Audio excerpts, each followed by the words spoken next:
The emergency meeting had been called at 7 in the morning, and by 7:15, Owen Brooks knew it was already over for him. Harper Lane stood at the head of the conference table, her posture rigid, her voice cutting through the room like a blade. She dismissed his proposal without hesitation, calling it garbage theory from someone who had no business thinking beyond his pay grade. Owen tried to explain that the system was showing dangerous deviations, patterns that pointed toward something far worse than a routine glitch. But Harper raised her hand and stopped him mid-sentence. "You are here to follow orders," she said coldly, "not to think." The room fell silent. Owen gathered his notes and walked out, his footsteps echoing in the corridor. His phone buzzed in his pocket. A text from his 7-year-old daughter Mia appeared on the screen. "Are you okay, Daddy?" Owen smiled and typed back a reassurance, not knowing that in just a few hours, the very idea she had rejected would become the only thing capable of saving everyone. Owen Brooks had worked at Meridian Technologies for almost 4 years. He started as a junior systems technician, a position that required him to monitor server performance and flag irregularities. It was unglamorous work, the kind of job that kept the lights on but rarely earned recognition. Most people in the company did not know his name. To them, he was simply the guy who fixed things when something went wrong. But Owen had a mind that could not stop analyzing. He noticed patterns where others saw noise. He questioned assumptions that everyone else accepted as fact, and lately, those instincts had been screaming at him that something was deeply wrong with the central operating system. The deviations had started small, almost imperceptible. A fraction of a second delay in data synchronization, a temperature spike in one of the auxiliary servers that corrected itself before anyone else noticed. Owen documented everything in a private folder on his laptop, running simulations during his lunch breaks and staying late to cross-reference the anomalies.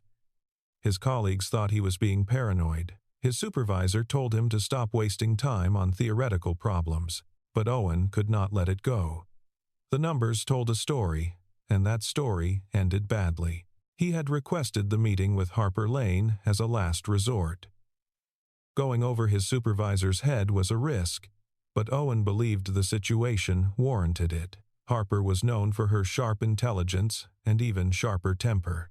She had built Meridian from a struggling startup into a regional powerhouse through sheer force of will. People respected her, feared her, and learned quickly not to waste her time. Owen had prepared for weeks, refining his presentation until every data point was airtight. He thought that if he could just show her the evidence, she would understand. He was wrong. That evening, Owen sat in his small apartment on the outskirts of Portland, his laptop open on the kitchen table. Mia was doing homework in the living room, her tongue poking out in concentration as she practiced her cursive letters. Owen watched her for a moment, feeling the familiar ache of single parenthood. His wife, Elena, had passed away 3 years ago, a car accident on a rainy November night that had shattered his world into pieces. Since then, it had been just the two of them, navigating grief and growth together. Mia was the reason Owen got up every morning. She was the reason he pushed himself to be better, to fight for what was right even when it seemed hopeless. Owen closed his laptop and walked into the living room, settling onto the worn couch beside his daughter. Mia looked up from her homework and studied his face with the uncanny perception that children sometimes possess. "The important people did not listen to you today," she said. It was not a question. Owen sighed and put his arm around her small shoulders. "Not yet, sweetheart," he admitted, "but that does not mean I'm going to stop trying." Mia leaned into him, her pencil still clutched in her hand. "Good," she said firmly. "Because you always tell me that the truth matters even when it is hard. Especially when it is hard." Owen felt his throat tighten with emotion. He pressed a kiss to the top of her head, breathing in the familiar scent of her strawberry shampoo. "That is right, baby girl. The truth always matters." Later that night, after Mia had fallen asleep clutching her stuffed rabbit, Owen returned to his laptop. He pulled up the simulation he had been running and studied the results with fresh eyes. The pattern was still there. subtle but undeniable. The system was degrading in ways that the standard monitoring tools could not detect. It was like watching a bridge develop hairline fractures that no one else could see. Owen knew that eventually those fractures would spread, and when they did, the whole structure would come crashing down. He saved his work and created a backup on an external drive, then another backup in his personal cloud storage. If something happened, if the worst-case scenario came to pass, he wanted a record of everything he had tried to do. Harper Lane worked late most nights. It was a habit she had developed in the early days of Meridian, when every decision felt like life or death and every dollar mattered. Now, with the company stable and profitable, she could have delegated more and gone home at a reasonable hour. But Harper did not know how to stop. Work was her identity, her purpose, the thing that made her feel alive. Everything else, the empty apartment, the silence, the memories of relationships that had withered from neglect, was just noise she preferred not to hear. She was reviewing quarterly projections when she noticed Owen Brooks through the glass wall of her office. He was still at his workstation, hunched over his computer, his face illuminated by the glow of multiple screens. Harper felt a flicker of irritation mixed with something else she could not quite name. She had made herself clear that morning. His theories were unfounded, his concerns exaggerated. The system was fine. The engineers had certified it. The board was satisfied. And yet there he was, still chasing ghosts. Part of her wanted to march over and tell him to go home, to stop wasting company resources on phantom problems. But another part, a smaller and quieter part, wondered what he was seeing that she could not. Harper pushed the thought away and returned to her projections. She had a company to run. The glitch happened 3 days later, at precisely 2:47 in the afternoon. Owen was in the server room conducting a routine inspection when the lights flickered overhead.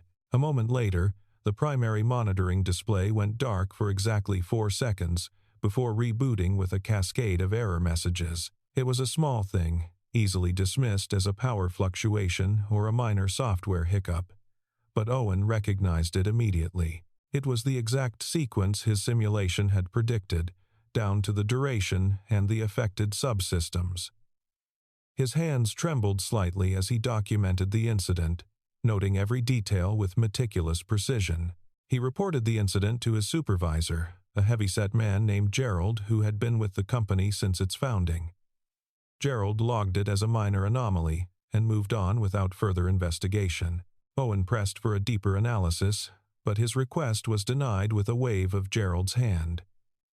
"There is no budget for chasing shadows," Gerald said dismissively. "We have real problems to deal with." Owen bit back his frustration and returned to his workstation. He pulled up his data and added the new information to his model. The picture was becoming clearer, and it was worse than he had feared. The glitch was not random. It was a symptom of a cascading failure that was building momentum beneath the surface, like pressure accumulating along a fault line before an earthquake. Harper heard about the incident through the usual channels. A brief mention in the daily operations report, flagged as resolved and requiring no further action. She almost scrolled past it, her mind already focused on the upcoming board presentation. But something made her pause. The description matched what Owen had warned her about. The timing, the affected systems, the pattern of recovery. It was exactly what he had predicted would happen. Harper stared at the report for a long moment, her fingers drumming against her desk in an unconscious rhythm. She told herself it was a coincidence. Systems glitched all the time. That was why they had redundancies and backup protocols and teams of engineers monitoring everything around the clock. But the doubt had taken root somewhere deep in her mind, and she could not quite shake it loose. She found herself walking through the operations floor that evening, something she rarely did anymore. The fluorescent lights hummed overhead, casting everything in a pale, sterile glow. Most of the staff had gone home for the day, but Owen was still there, surrounded by printouts and empty coffee cups and the quiet intensity of a man on a mission. He looked up when he saw her approaching, surprise flickering across his tired face. "Miss Lane," he said carefully, rising from his chair. "Is there something I can help you with?" Harper studied him for a moment. He was not what she had expected. There was no arrogance in his posture, no smugness about being right. He just looked exhausted and worried, like a man carrying a burden that no one else would share. "What did you see?" she asked quietly. Owen blinked. "I am sorry? The glitch this afternoon," Harper clarified. "You predicted it." "How?" Owen hesitated, then gestured to his screens. "It is all in the data," he said. "The system is showing signs of progressive degradation, small failures that compound over time. Each one makes the next one more likely and more severe." Harper frowned. "Our engineers say the system is stable. They ran full diagnostics last month." Owen met her gaze steadily. "With respect, Miss Lane, your engineers are looking at the wrong metrics. They are measuring performance, not resilience. The system can perform perfectly right up until the moment it collapses completely. It is like a heart that beats strong and steady until it suddenly stops." Harper wanted to argue. She wanted to point out that she had built this company from nothing, that she had hired the best people and invested in the best technology, that she knew her own systems better than some technician who had been here for 4 years. But something in Owen's eyes stopped her. He was not trying to prove her wrong. He was not trying to make her look foolish. He was trying to prevent a disaster. "I will review your data," she said finally, "but I am not making any promises." Owen nodded, and she could see the relief wash over his features. "That is all I am asking." Owen spent the next evening at home with Mia, trying to be present even as his mind churned with worry. They ordered pizza and watched her favorite movie, a cartoon about a brave princess who saved her kingdom by telling the truth when everyone else was afraid. Mia fell asleep against his shoulder halfway through, her breath soft and even against his arm. Owen carried her to bed and tucked her in, pausing to brush a strand of hair from her forehead. She looked so peaceful, so innocent, so completely unaware of the storms that raged in the adult world. He returned to the living room and pulled out his laptop, opening the simulation for what felt like the 100th time. The model showed a clear trajectory now. If his calculations were correct, the system would experience a major failure within the next 72 hours.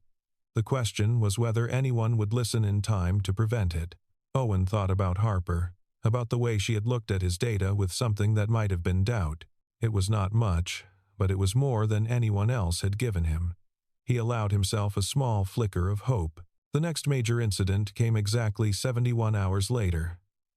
In the middle of the night, Owen was at home, finally sleeping after days of restless anxiety, when his phone exploded with notifications.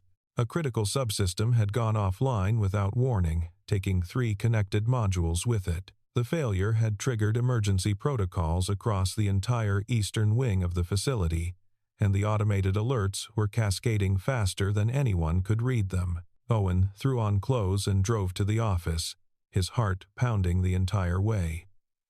By the time he arrived, the parking lot was full of cars, and the building was ablaze with lights despite the late hour. He found Harper in the main control room, surrounded by engineers and executives who were all talking over each other in barely controlled panic. The atmosphere was electric, with fear and confusion. Data streams scrolled across the massive wall displays, most of them flashing red warnings that painted everyone's faces in an ominous glow. Owen pushed through the crowd until he reached the central console. His heart sank when he saw the readouts. The failure was not isolated. It was spreading through the network like a virus, jumping from system to system faster than the containment protocols could respond. Harper spotted him across the room. She looked different than he had ever seen her. The usual armor of confidence cracked just enough to reveal the fear underneath. Her suit was wrinkled, her hair escaping from its usual perfect style. "Brooks," she called out over the noise. "Get over here." Owen made his way to her side. "This is worse than the simulation predicted," he said quietly, pitching his voice so only she could hear. The degradation is accelerating. We need to implement a full system isolation immediately. One of the senior engineers, a man named Patterson with gray hair and 30 years of experience, scoffed openly. That would shut down half our operations, he protested. We would lose millions of dollars. The board would have our heads. Owen turned to face him. If we do not isolate the affected systems, we will lose everything, he said firmly. The cascade will spread to the primary servers within hours. Once that happens, there is no recovery. We will be looking at complete data loss and system destruction. Patterson started to argue, but Harper raised her hand. Enough, she said. Her voice was quiet, but it cut through the noise like a knife. What exactly are you proposing, Brooks? Owen walked her through the options quickly. They could attempt targeted isolation, quarantining the affected subsystems while keeping critical operations running. It was a middle ground, less risky than a full shutdown, but potentially insufficient to stop the spread. Or they could implement a complete system isolation, which would halt all operations but give them the best chance of containing the damage. Harper listened without interrupting, her eyes never leaving his face. When he finished, she was silent for a long moment. We implement partial isolation, she announced finally. Quarantine the affected subsystems, but keep critical operations running. Brooks, I want you monitoring the containment in real time.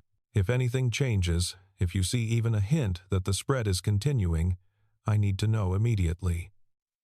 Owen nodded and moved to a workstation. It was not the full response he had recommended, but it was more than he had expected. For the first time since this whole nightmare began, someone with actual authority was actually listening. He pulled up his monitoring tools and began tracking the spread of the failure with laser focus. The containment held through the night, but barely.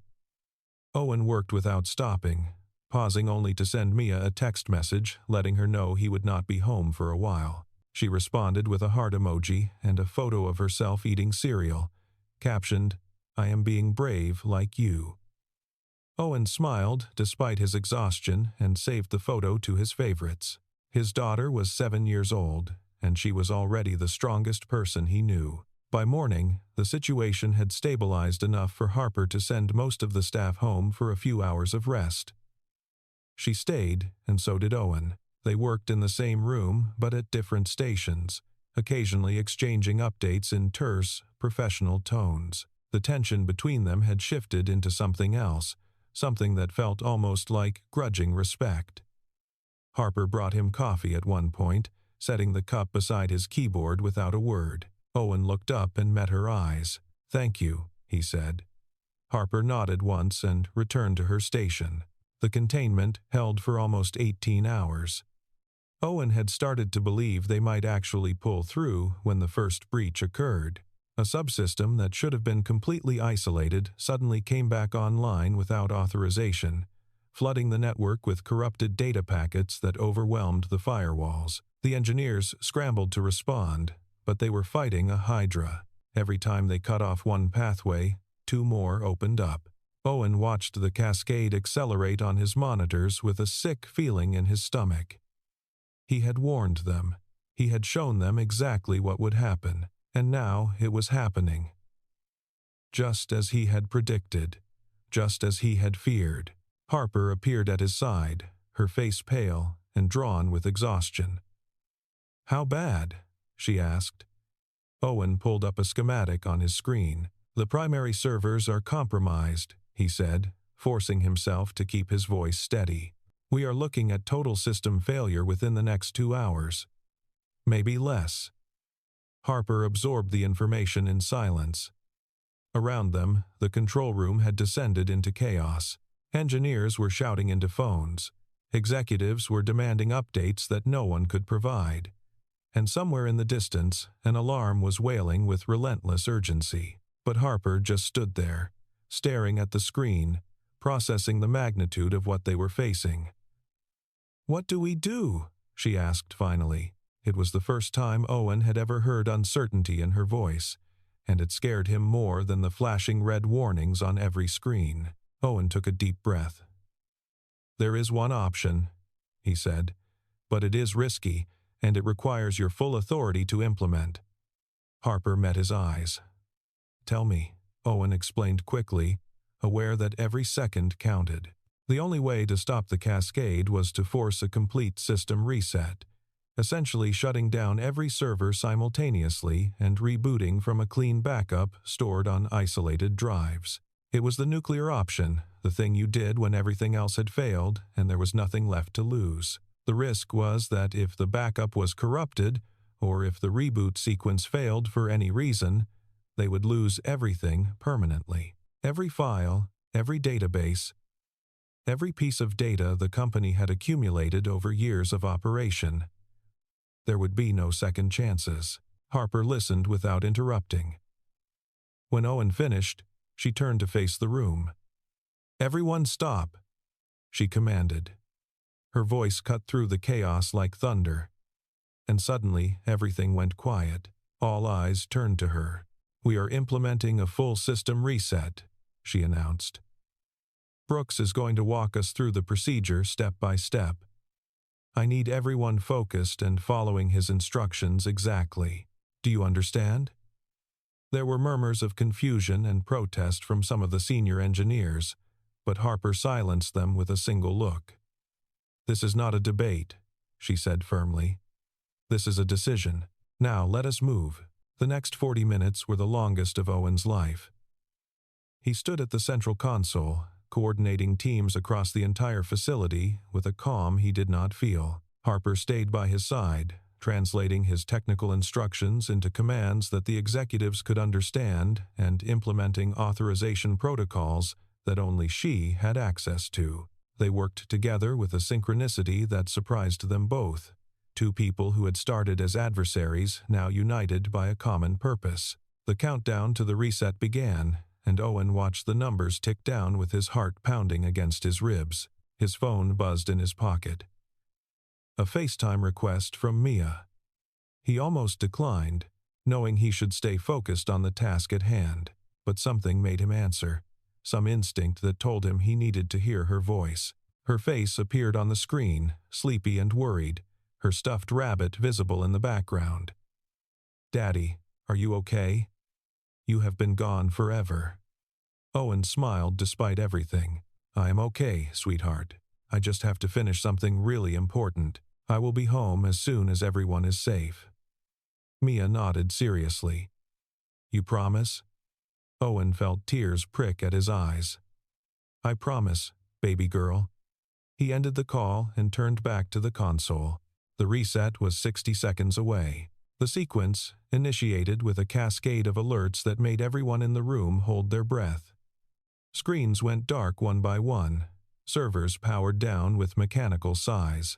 For exactly 12 seconds, the entire Meridian network was completely offline, suspended in a void of digital silence.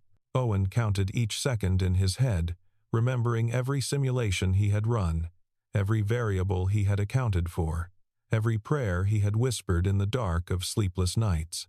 And then, slowly, beautifully, like dawn breaking over a storm-ravaged landscape, the systems began to come back online.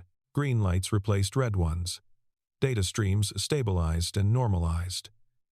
The corrupted pathways had been purged, and the clean backup was loading without errors, file by file, system by system. Owen watched the restoration progress with a mixture of relief and disbelief that made his knees weak. It was working. Against all odds, against every pessimistic projection, his desperate plan was actually working. Around him, the control room erupted in cautious celebration. Engineers were shaking hands and clapping each other on the back. Executives were wiping sweat from their foreheads with expensive handkerchiefs. And somewhere in the back of the room, someone was actually crying with relief. Harper stood motionless beside Owen, watching the screens with an expression he could not read. When the restoration reached 95%, she finally turned to face him. "You did it," she said quietly. Owen shook his head. "We did it," he corrected. "I could not have implemented that reset without your authority and your team. I just had the theory. You made the decision to trust it." Harper was silent for a long moment, and Owen could see something shifting behind her eyes. Then she did something that shocked everyone in the room, including herself. She extended her hand toward him. "I owe you an apology," she said. "I dismissed your warnings because I did not want to hear them. I was so focused on proving that I had built something perfect that I refused to see its flaws. That was arrogant, and it almost cost us everything we have worked for." Owen took her hand and shook it firmly. "You listened when it mattered," he replied. "That is what counts." The next morning, Harper called an all-hands meeting. The entire company gathered in the main atrium, exhausted but relieved, coffee cups clutched in tired hands. Word had spread about what had happened, about the single-father technician whose warnings had been ignored until they became the only thing that saved them all. People whispered Owen's name with a mixture of curiosity and respect, pointing him out to colleagues who did not know him by sight. He stood at the back of the crowd, uncomfortable with the attention, wishing he could just go home to his daughter and sleep for a week. Harper took the stage, and the room fell silent. She looked different than she had the day before, composed and confident again, but with something softer in her expression that had not been there before. "Last night, this company faced an existential threat," she began. "A systemic failure that could have destroyed everything we have built over the past decade. We survived because one person had the courage to speak up, even when no one wanted to listen, even when I refused to listen." She paused, her eyes finding Owen in the crowd. Owen Brooks saw what the rest of us missed. He tried to warn us, and we dismissed him. I dismissed him publicly and harshly. But he did not give up. He kept working, kept analyzing, kept believing in the truth, even when it cost him professionally and personally. When the crisis finally came, he was the only one who knew how to save us. She gestured for Owen to come forward. He hesitated, feeling the weight of hundreds of eyes on him, then made his way through the crowd to the stage. His legs felt unsteady, and his heart was racing. Harper turned to address the room again. "Effective immediately, I am creating a new position at Meridian Technologies. Chief Safety Officer, reporting directly to me. This role will be responsible for identifying systemic risks before they become crises, for being the voice that speaks uncomfortable truths that the rest of us need to hear. And I can think of no one better suited for this position than Owen Brooks." The applause was thunderous, rolling through the atrium like a wave. Owen stood on the stage, overwhelmed by the recognition he had never sought. He thought about all the late nights spent running simulations while Mia slept. He thought about the dismissive comments and the rolled eyes and the moments when he had questioned whether any of it was worth it. And he thought about his daughter, waiting for him at home, trusting that her father would always do the right thing no matter what. "I am honored," he said when the applause finally died down. "Truly, I am. But I need to ask for one thing before I accept this position." Harper raised an eyebrow. "Name it." Owen smiled, the first real smile he had allowed himself in days. "I need the rest of the day off. I promised my daughter I would take her out to celebrate when this was over, and I never break a promise to her." Laughter rippled through the room, warm and genuine and full of relief. Harper nodded. "Take the week," she said. "You have earned it." "And Brooks?" Owen paused on his way off the stage. "Thank you," Harper said simply, "for not giving up." Owen left the building an hour later, after fielding congratulations and handshakes from people who had never spoken to him before.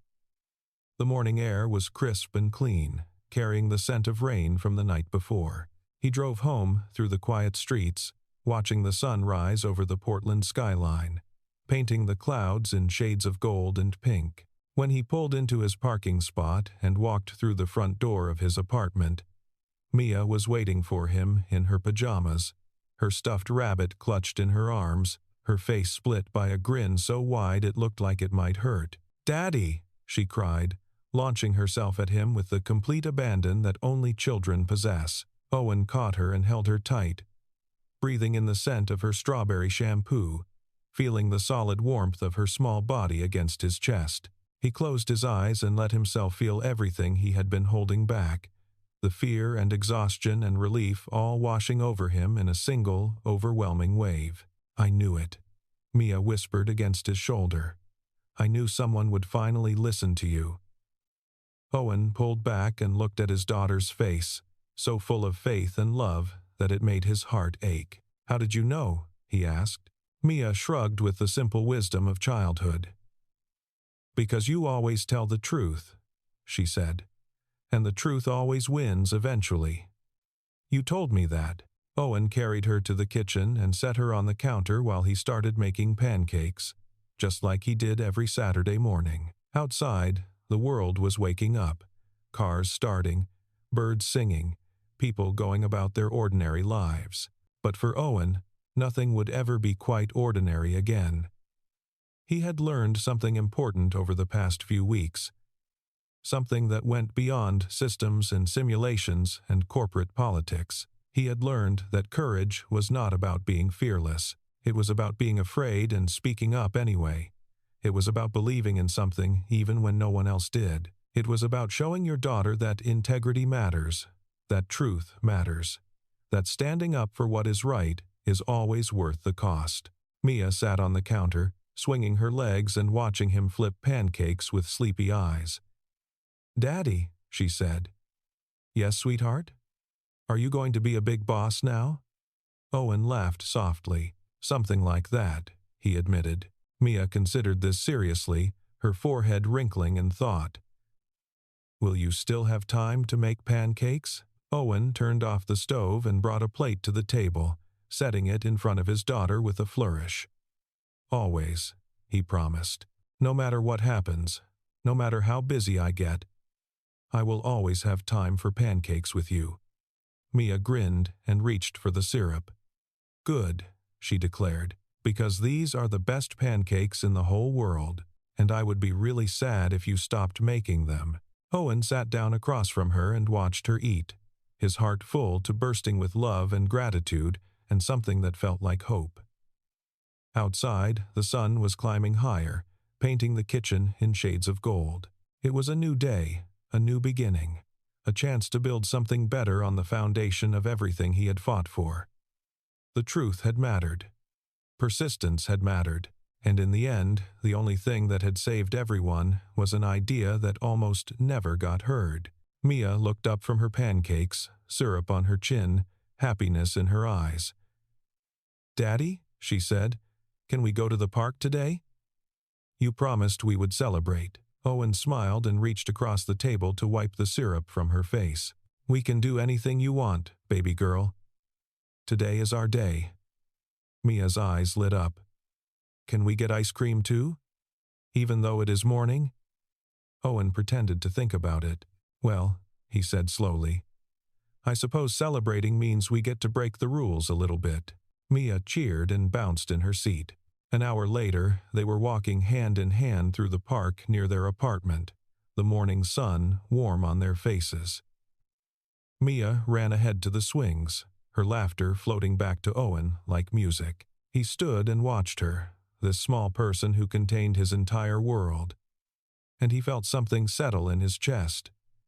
Peace, maybe, or perhaps just the quiet satisfaction of knowing he had done the right thing. Even when it was hard. Even when no one believed him. Even when it would have been so much easier to give up. His phone buzzed in his pocket. A message from Harper. "I reviewed the preliminary reports. Your model was accurate to within 0.3%. The board wants to discuss expanded safety protocols next week. Let me know when you are ready to start changing how we do things around here." Owen read the message twice, then slipped the phone back into his pocket. The future could wait. Right now, there was a 7-year-old girl on a swing who needed her father to push her higher, and that was exactly where Owen Brooks wanted to be. Mia looked back at him, her hair flying in the wind, her smile brighter than the sun. "Daddy, come push me." Owen jogged over to the swings and took his place behind her. "Ready?" he asked. "Ready?" Mia shouted. Owen pushed, and his daughter soared into the sky, laughing with pure joy. and for that perfect moment, everything was exactly as it should be.